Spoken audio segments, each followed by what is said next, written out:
said I was in my early 40s with a lot of life before me, when a moment came that stopped me on a dime.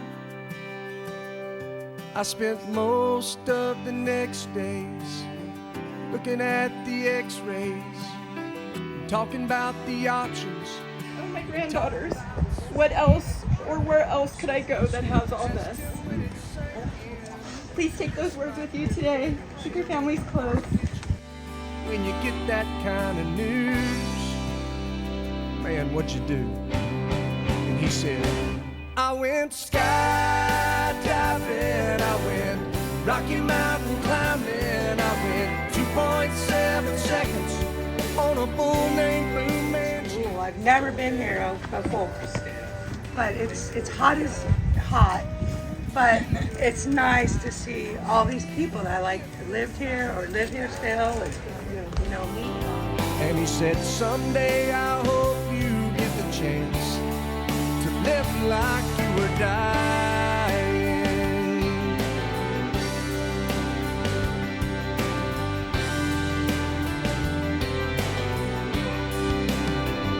He said I was finally the husband that most of the time I wasn't, and I became a friend would like to have. And all of a sudden going fishing wasn't such an imposition, and I went 3 times that year. I lost my dad. Beth Meyer. I met Doug in 2nd grade, and I think that's probably the time I started referring to him as lovingly my retarded brother. We stayed friends all our lives. This guy helped me move on multiple occasions, spent the night hungover in my apartment, cried on each other's shoulders. But we really started checking in regularly after we lost Paul. And then my mom. And we talked, gosh, at least once a month.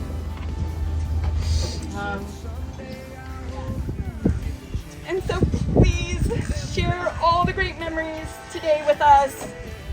I do want to hear them. Share the smiles, the laughter, and share all the good times.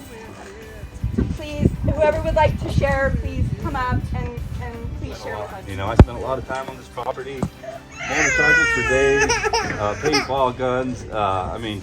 Gordon spent a couple of summers at our house rebuilding our deck and bringing us camouflage tarps just so we can build forts, because all we did was play guns. And like Robert said, man, he was just tough as nails.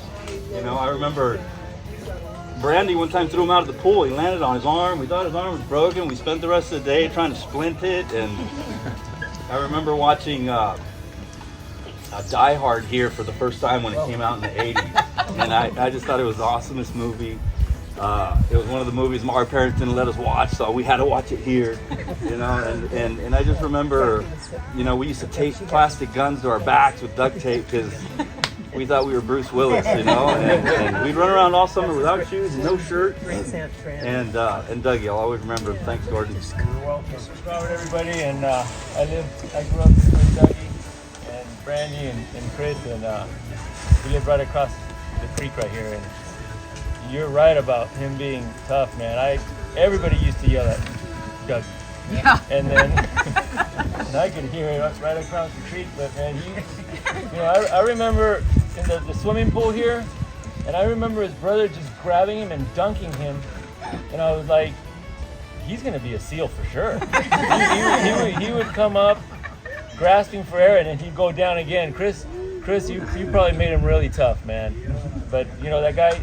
You know, the way he went out, donating him his organs said a lot about him. You know, yeah. He had a huge heart his whole life. After we moved from here and we would see each other at parties through high school, man, we would just catch up, and you know, we missed each other because we always grew up so close right here. And then when we kind of parted ways, it was very unfortunate to hear Dougie and what happened with Dougie, man. But he will forever be in our hearts and things. And he was just a great guy. I mean, he would if he had the ability to come and help you, he would. He had the biggest heart, and he actually was an organ donor, which we found out at the last minute. And unfortunately, he wasn't able to give his heart to another recipient because he held on so long. And I wish I could have kept living. But anyways, that's it. Didn't she get a tattoo while she was here? No, she didn't have any tattoos. Oh no, your granddaughter. Oh, no, she gave. Doug. Oh, she gave Doug the tattoo. So she says, I'm brokenhearted over hearing about Douglas's tattoo.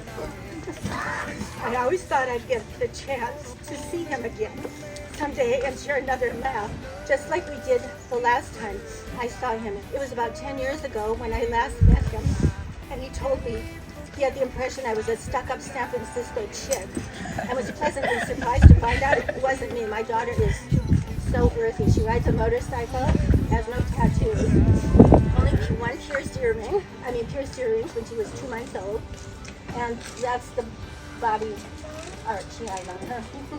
Anyway.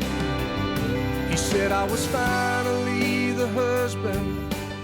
And I hope someday, and some of the last words that I did say to my brother was, if we do this life again, you come back and you find me and you be my brother again. Your hand is, he never wanted to say goodbye, because goodbye is forgetting. He never wanted to go. That year I lost my dad. Well, I finally read the good book, and I took a good long hard look at what I'd do if I could do it all again. And then I went skydiving, I went Rocky Mountain climbing, I went 2.7 seconds. They saw the world in a very different way, and I am so grateful that I got to get their worldly advice when I least expected it. I am grateful for the barbecue that they made. And he said, someday I hope you get the chance to live like you would die. Like tomorrow was a gift, and you got eternity to think about what you do with it. What did you do with it? What did I do with it? What would I do with it? Skydiving, I went Rocky Mountain climbing, I went 2.7 seconds on a bull named Fu Manchu. Man, I loved deeper, and I spoke sweeter, and I watched an eagle as it was flying.